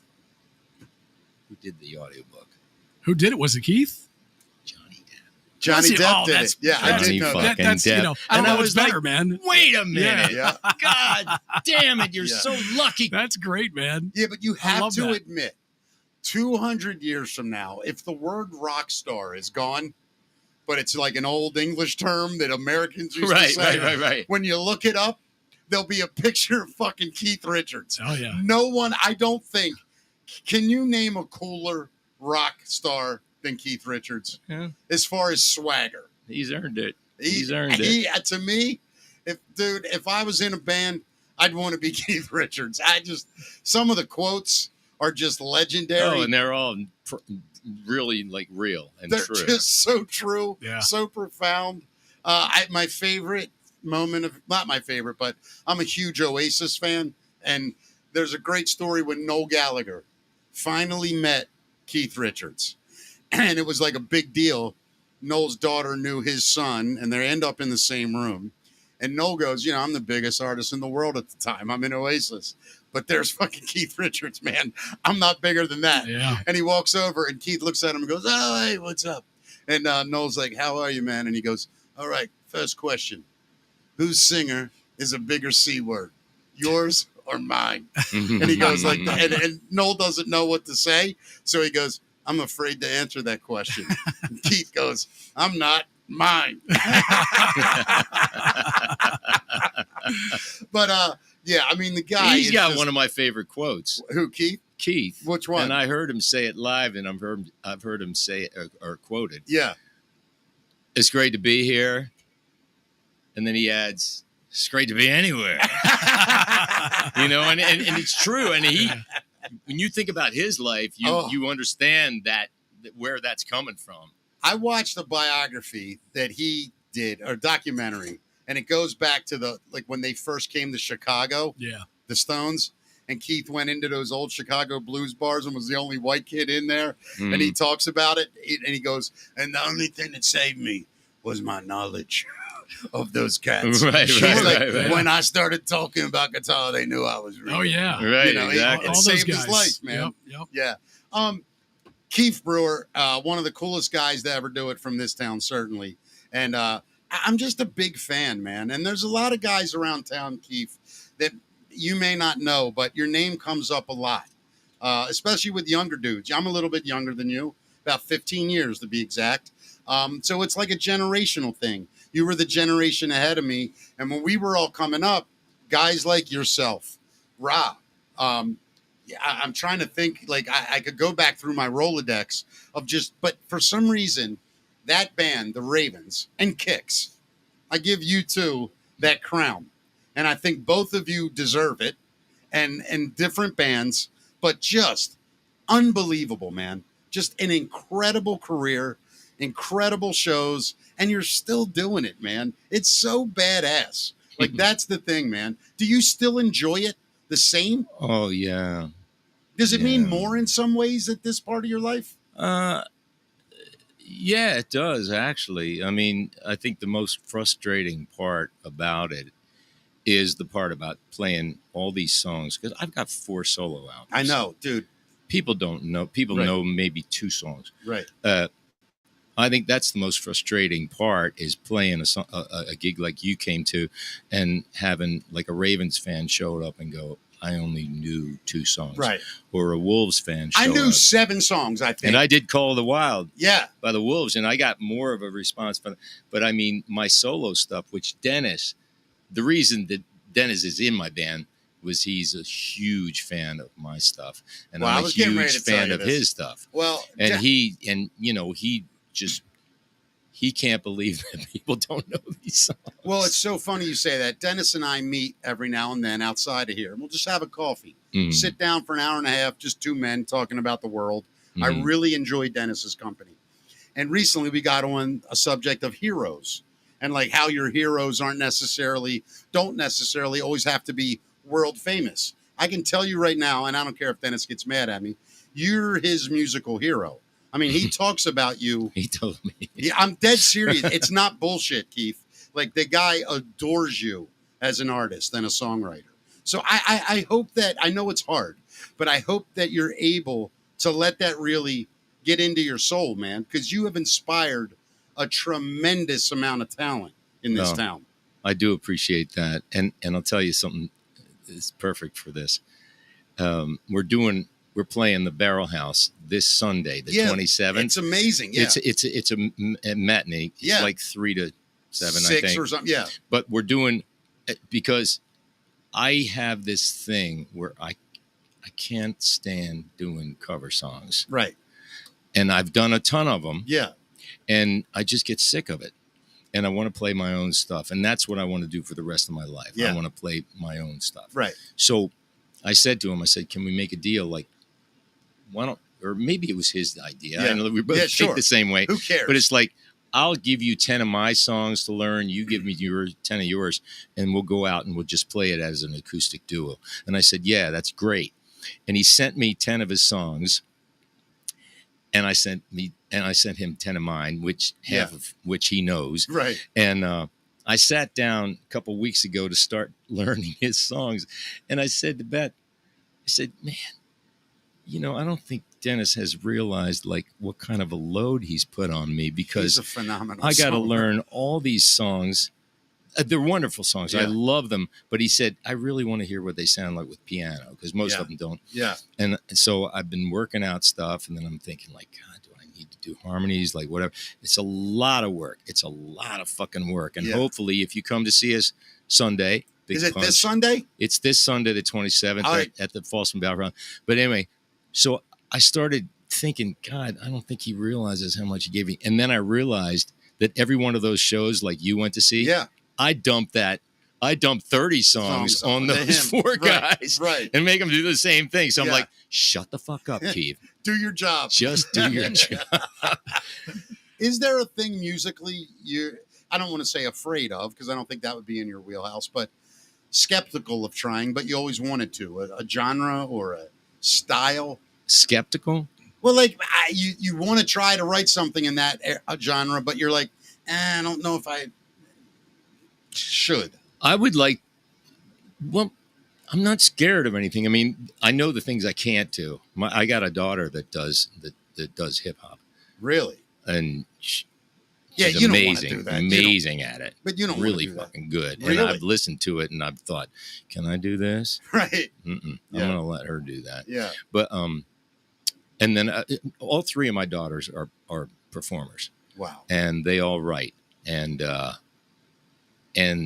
don't understand some of the stuff that they play. Right. But I know that it's really good. Yeah, isn't that wild? One of my daughters plays these. Well, actually, two of my daughters play these guitar chords that I don't know what they are. Yeah. I don't even know what they are. Yeah. And I'm like, wow, holy shit! I just want to sit here and go, yeah, next generation, baby. Yeah. But I would like to do an R&B. See, album. There is a swagger to your music. And I'm going to just ask you bluntly, were you a big fan of black music growing up? Well, I was fortunate enough to grow up in that era. The Motown era? Where it was just AM radio. Right. So we had everything. We had the Four Tops. Right. We had the Beatles in the same The Miracles. 10 minutes. Yeah. The Miracles. You know, I knew all that stuff. Yeah. I knew Booker T and the MGs. Yeah. You know, and the Supremes. And I knew all that stuff. So and Smokey Robinson wrote 85% of it. Yeah. And Sonny Bono wrote Sonny the rest. Bono wrote the rest, right. And now Paul McCartney writes everything, But yeah, no. So that's what I would like to do that I haven't done. An R&B album. Just an album. Yeah, I think you'd be phenomenal at that. Because I have songs. Yeah. I have songs that are just R&B. They're nothing like these Elvis Costello kind of bass things. Sure. They're just grooving. Yeah, man. Just grooving. I would love to hear that album. Well, maybe one day. All right. Speaking of which, let's get into our Music Minute. We just talked about some things going on in music. Brought to us by Natalie's Seafood Kitchen. We are there every Friday live at 5 p.m. doing our podcast. 2315 Bel Air Road, right in the heart of Falston. Natalie's Seafood Kitchen. Food's incredible, Matt. The atmosphere is incredible. We'll be there Friday. We'll come hang out. We'll be so, but the place will be great. Yeah. Let's do it. Just so people know, if they're just joining us right now, we gave Ozzy a tribute earlier in the show. That was absolutely not only our lead music story, but our lead show story for today. But in other music news, the Coldplay fan who released the original viral video of the Kiss Cam footage apparently hasn't made a dime off of it. And the reason is because she says it's not monetized. The Coldplay fan who unintentionally exposed astronomer CEO Andy Byron's alleged affair with Kristen Cabot hasn't made a dime. And, I was kind of doing the math because there's a number of different ways that you can monetize YouTube. Right. If you just look at the AdSense, which is where YouTube puts the commercials in there, she had 122 million views in less than a week. Yeah. That's got to get her $70, $80 by the end of that, right? No, listen, a million views will get you about $2,000. Right. Right. Holy so shit. Times 122, it's like $250,000. Yeah. That one video. On one video for that Kiss Cam. Do you know my daughter's video?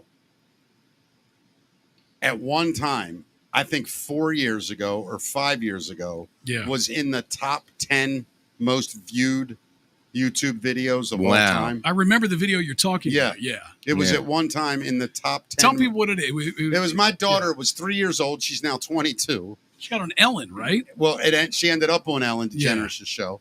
But she did a video with her mother where she talked about what she was going to do if a monster came in, and she said she was going to kick the monster's ass. Ask. Ask. Yeah. Is ask. Yeah, ask.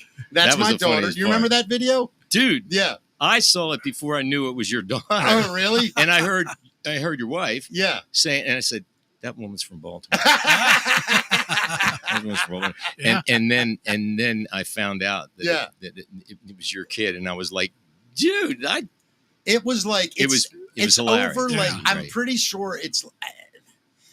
This is a couple years ago. It was like I want to say Couple years, man, it was 10 years. No. I'm saying when I read this article and that video was in it, it was over like it was almost 1 billion or something total Is views. it, you had 1 billion It's views on that? It's up near it. Wow. Like 700 million or something. Yeah. It's insane. Yeah. It's insane. I don't even know where the original video is anymore. Sheesh. I don't even know where I posted it. Imagine you'd monetize that video, Mick. Imagine if I had. Yeah. I wouldn't be sitting here right now. Imagine I'd be on a this. private plane watching But can Kyf you- Brewer tour the world. Well, here's a question. Now, this show Yeah. is monetized. Yeah.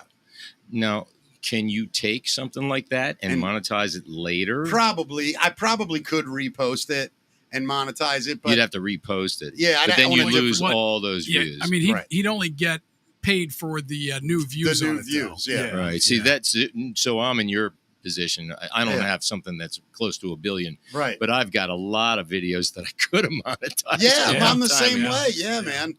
Yeah. And I'm leaving my private porn collection out of this. Who knows how many views I could. A lot of people are into short, really fat guys Yeah. that aren't very Right. good. And you can put the black strip across your face. Yeah, just this. You guys recognize me like this? What do you think, Matt? Would anyone know it's me Nah. if I don't stand up? Nah, you're good. Just like they don't recognize Clark Kent, right? With Yeah. the glasses. By It's the just way, they addressed that. They addressed that in the Yeah. the new movie. They did? Why no one else can know it's him. The glasses have a special power that makes all of us see Well, his that makes face different. perfect sense. Of course it does. Yeah. Amen. So imagine you're a pedicab driver and you're driving down the road in New York City, jamming some Billy Joel, and who pulls up right next to you is Billy Joel himself. We got video here. Okay, next time. Oh, nice. You see, we are playing you, man. Can I take a picture with you, please? Hey, man, big fan. Sorry. That'd be pretty cool, right? Yeah, that wouldn't be bad. I'll tell you the truth right there. Yeah, Billy Joel posted that on his Instagram, pulled up to the guy playing New York State of Mind. And so one of the ladies, as you heard, asked him how he was feeling. Billy's recovering from his health issues, which he says that having normal pressure hydrocephalus makes him feel like he's always on a boat. Joel gave his first interview since announcing the diagnosis to Bill Maher. Did you see that one, Mick? No, I'm watching that. It's in my queue. Okay. I'm going to listen to it. On his Club Random podcast, he told Maher that he feels fine except for his balance issues. He also added that his doctors still don't know the cause of the brain disorder. And Billy, of course, had to cancel all of his tour dates back in May after announcing his diagnosis. How old is he? 72? He's gotta be about 70. He's about my age. Is he about the Yeah, same yeah, age as something you, like Keith? that. He's Yeah. 72, 73, man. You a Billy Joel fan? I was not for a long time, Really? but I do appreciate his good songs. I think the portion of him that I couldn't stand was right around "Still Rock and Roll to Me." Yeah. because I get it. drove me crazy. I understand. I do think he wrote some amazing But songs. he's a though. brilliant songwriter. Yeah. Yeah. Yeah, he really I love is. Billy, and I love his story about how he had to learn piano because he was like, where I grew up, you couldn't play piano. You couldn't walk down the road with a piano book. Yeah. Right. So he learned to box so Yeah. that he could learn to play the piano and kick people's butts if they For making made fun of him. Yeah. I think I love I that. am a Billy Joel fan. I Yeah. do. I don't know who I like more, him or Elton John, because they're the two. How about you? You an Elton guy over Billy Joel? I feel the same way. About Elton? Yep. Yeah. Early stuff, Great. amazing. 80s got a little Amazing. wacky. I'm still standing. He can go in. You Yeah, can put yeah, that yeah. in the bathroom. Goodbye Yellow Brick Road, though. Come on. Oh, I shit. love Still Standing, though. It's I amazing. love it all. I really do. I'm a good, fan, man. but Well, I think if I don't watch the video, maybe right. that's Yeah. what it is. some of the, that's like when videos first came out, it was like wow. Yeah. But then all of a sudden, like, there were some videos that really ruined songs for me. Right. I never was Like Billy Squires. yeah. Yeah. He will know. Yeah. Yeah, there were some weird videos back Well, especially the 80s. I was never. I may be the biggest Queen fan in the world. I mean, I adore Queen, but I can't name one video where I'm like, hell yeah, that shows the band. Like, there really isn't. Or like, what? Why did they decide to make the video this? It has nothing to do with the song. Yeah. You know? No, I'm with you. Tell me if you guys saw. Did you guys see the Prince Sign of the Times in the theater back in the day? I saw the tour. I didn't see the. Yeah. I did see the movie. Yeah. So No, Prince's 1987 concert film Sign of the Times will be released to IMAX for the first time on August 29th. It's going to have a 1 week run at IMAX theaters. Tickets are on sale for that now. And the movie documents a typical show on Prince's 1987 European tour. But what you see on the screen wasn't filmed there. After filming 3 shows in Rotterdam, the Netherlands, and 1 in Antwerp, Belgium at the end of June, Prince decided to reshoot all the performances at Paisley Park Studios. So what you'll see is Prince and his band lip-syncing to audio from those 4 shows filmed during a week in 87, which is crazy. Were you a Prince fan, Kyf? To me, he's a Mozart. I saw the When Doves Fly. I saw that. What was that? Oh, Purple Rain. Purple Rain. Rain. Yeah. That was great. I saw that right here. Did you really? Yeah, I think it was right in Baltimore. Yeah. Did you think? Do you think he was the musical genius he's given credit for amongst his peers? I do too. I do, and I also feel like, and I know this from being an artist. Yeah. That if you're let me fix that for you. If you're given the studio, that's half the. Like if I have a drum machine or if I have a drummer that I can call up in the middle of the night. I mean, Hendrix was the same way. Yeah, 100%. Like, got it. Thank you, Mickey. That was brilliant. He's really strong. Well, you know Great what road. it is, You Keith? don't realize this. It's what it is, Keith. When you grow up and you're a comedian and you make $5 a show, and a guy goes, "Hey, for $2, I'll load your microphone in," you go, "I'm good." You carry your own shit. You learn to fix stuff. I thought I was good. Yeah. My roadies would never let me touch anything, wind cables because I'm lefty. That's me too, man. Right. I'm not lefty. And I just suck at. I just wind cables. Mike Lambros, like this. all those guys would get away from it, drop it. Yeah. I thought I was being a good guy. Yeah, I make sound guys first angry. Mistake, being a I good just guy. went back to picking up the wagers. Yeah, exactly. Oh man, what else we got, buddy? So Stevie Wonder says he's not retiring. Unlike many artists his age, Stevie Wonder says he's not going to do a farewell tour or step away from playing shows. He's 75, and he says, for as long as you breathe, for as long as your heart beats, there's more for you to do, and I'm not going to stop the gift that keeps pouring through my body. Loves what he does. He also confirmed that he's still working on a new album, tentatively called Through the Eyes of Wonder, and it would be Wonder's first studio album since 2005. You a fan? I mean, yeah, but no. Not really? I love Stevie Wonder. Here's the thing. I love Stevie Wonder. Yeah. Until till the Songs in Key of Life. Songs in the Key of Life is one of the top 5 albums of all time. Sure. And then I don't like a goddamn thing he's done since. Yeah, I hear what you're saying. I didn't follow. I didn't listen to 2005's album. Here you go. It's It's just like we said about Billy Joel, about Elton John. I just called to say I love you. Yeah. Toilet. Yeah.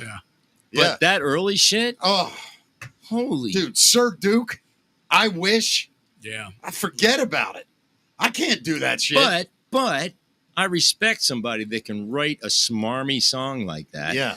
And win everyone's heart. Yeah. It's incredible. I mean, if I did it, I wouldn't toss it out. Keith, does the name Johnny Benson mean anything to you? Yeah. Well, someone very close to him is basically our producer for the show. Oh, really?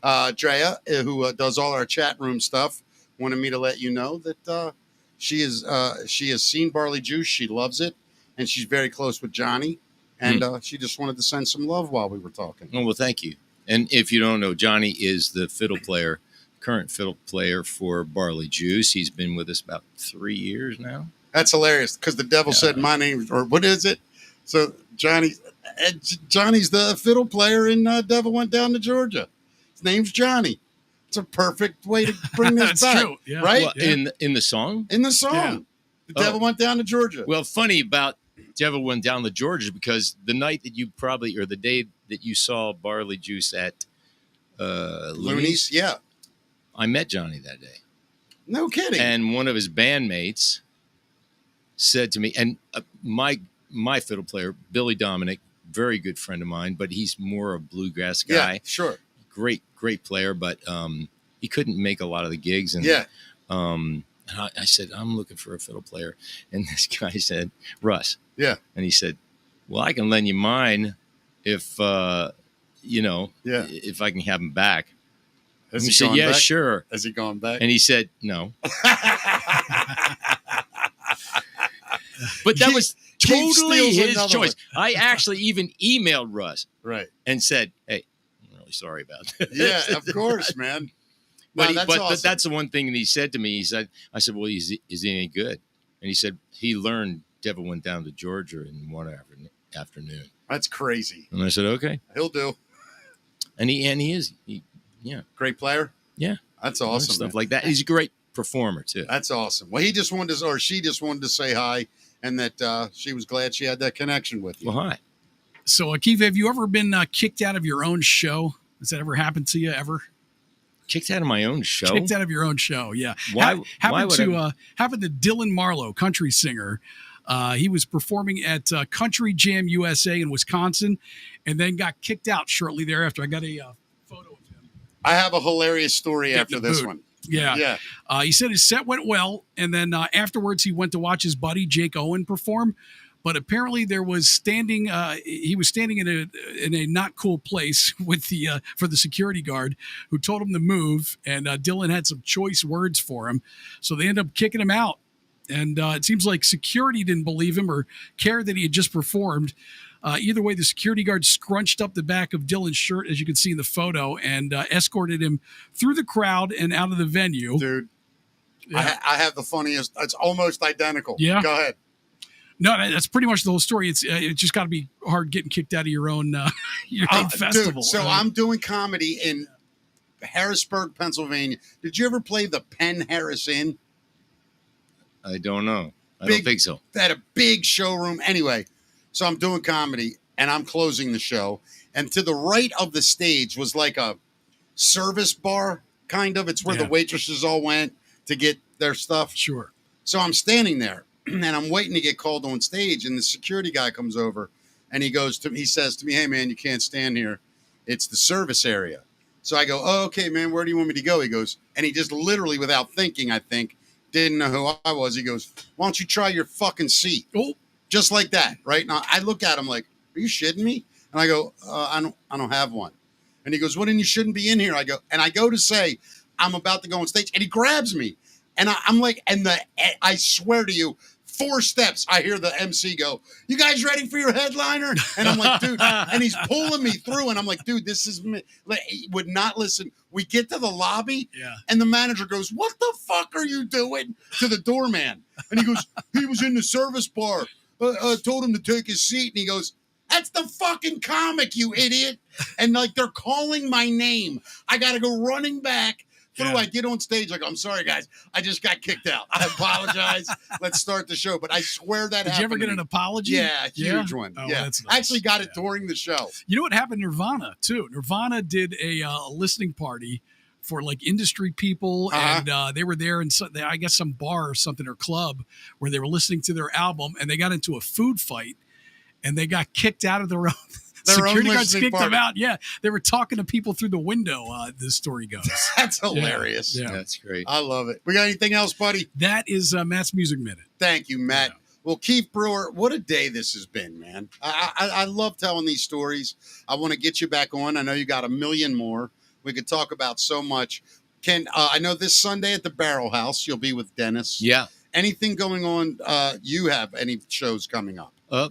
Barley Juice. Barley Juice is playing the Dublin Irish Fest week after this. In Ireland? No, it's Dublin, Ohio, but Oh, it's okay. one of the hugest Right, festivals right.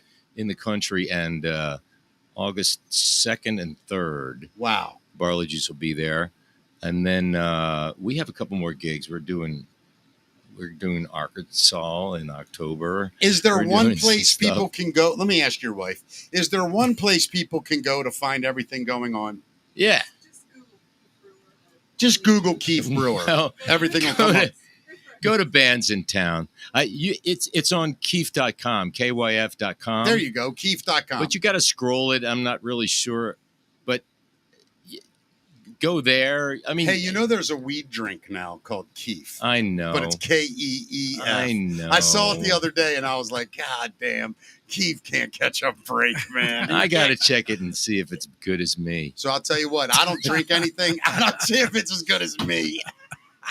Well, I'll tell you what it did. My friend drank it, and basically, it's like a cure for everything. He loves it.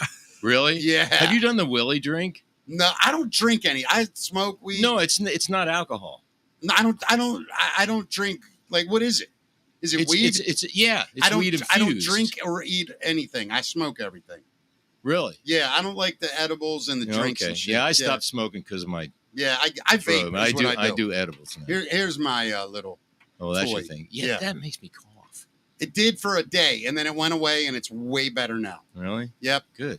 So I'm thrilled with it. That's good if it works. Were you a pot smoker back in the late 60s, early 70s? Like, I was an everything doer back in the late Were you 60s. really? Yeah, but I had a lot of bad trips because I have a vivid imagination. so you did like acid and all that I shit? did acid, I did mescaline, I did mushrooms, I did all that stuff. And then I wrote the first Ravens album. But in, I the, was in the studio, high as a kite. yeah. I was eating cactus root. Next thing I Dude, know, I will not even tell you. I can imagine. You should have the whole band in here. I would love. And then you should ask Well, here's who my- was getting high during the Ravens album. Well, I'm sure. I'm not going to say anything. I can imagine. But I would love to do this if you guys would love to do it. Yeah, you know, I want to do these things, Matt. We've talked about, we had the theater. I would love to get you guys all on stage. Now, I don't even mean with instruments. Sitting in a chair, Yeah. 90 minutes, 2 hours, telling stories. I'll moderate it. I think it would be so much fun, so cool. You're like Monty Python. Yeah, and just let you guys tell the stories. Yeah. I think. Don't you think that would be fun as Of shit? course. Yeah. Yeah, we're That gonna- would be fun for all of us. Yeah, you I would guys. love to I do would that. love to do it as well. That would mean the world to me. Yeah, we're gonna do that somehow, and we'll all make money for once. Keith, You what might do have a think? venue. I might have a decent one. We'll see how it goes. Kyf.com. That's KYF.com. Find it. And go to Facebook. Yeah, you'll find him. He's everywhere. Go to Instagram. Go to TikTok. If you'd like great songwriters and you're a fan of people that write great songs, Kyf, you're as good as it gets, buddy. Thank you, It's buddy. been And I really appreciate that, man. That's the Especially truth. at my age. Well, you only get those compliments when you get to your age, buddy. That's right. Nobody's It's telling a young good thing man. I lived this long. Otherwise, I wouldn't have heard it. Kyf Brewer, everybody. What a treat for us. Thank you, Kyf. Matt, Thank you. back tomorrow. Do we have a guest tomorrow? We don't know because you didn't tell me. Yeah, I don't think we Remember do. that? Remember you were supposed to tell me? He moved it to next week. So It's next week. Yeah, Okay. I thank you for saying I that. think it's the two of us tomorrow, man. It's going to be a great show. Yeah. Yeah, Have some fun. I'm going to bring my guitar like Keith did, and I'm Oh, going to sit mine in the brought his back guitar. and not touch it because it just How do we looks. not let him pull out the guitar? Well, I didn't want to ask. I Right. feel I bad. hear you. Is it putting you on the spot? No. He No, doesn't no. want to do it. Okay. I didn't know what kind It's of not even a real setup. guitar, man. There's It was nothing a in lot there. more fun Just to in talk. case. Yeah. It's like the first manager I ever had. Yeah. We went into a meeting to book a comedy show, and he had a briefcase, right? And he never opened it. Yep. And we get up, we leave, we got a date, and I walked out, and I go, "Well, aren't you going to write that in your book in your briefcase?" He opens up the briefcase. It was empty. There wasn't a. He just carried it for aesthetics. It was the greatest move I ever saw. Perfect. Like Buster Poindexter. Yeah, exactly, man. Keith, always a pleasure. Not only hearing you play, just hanging out with you, buddy. Thank you, man. Really Thank cool you for dude. having us. Everybody else back tomorrow at 5 as the number one. By the way, you know this? We are the number one show that's on Monday through Friday at 5 o'clock With my parents. in Baltimore. Oh. Yeah. Yeah, my mom. Yeah. Number one show with my mom in Baltimore. Number one is something, man. Yeah. Number one in your hearts, number 29 in the ratings book. Yeah. All right. We'll see you guys tomorrow at 5. Bye, everybody. See you.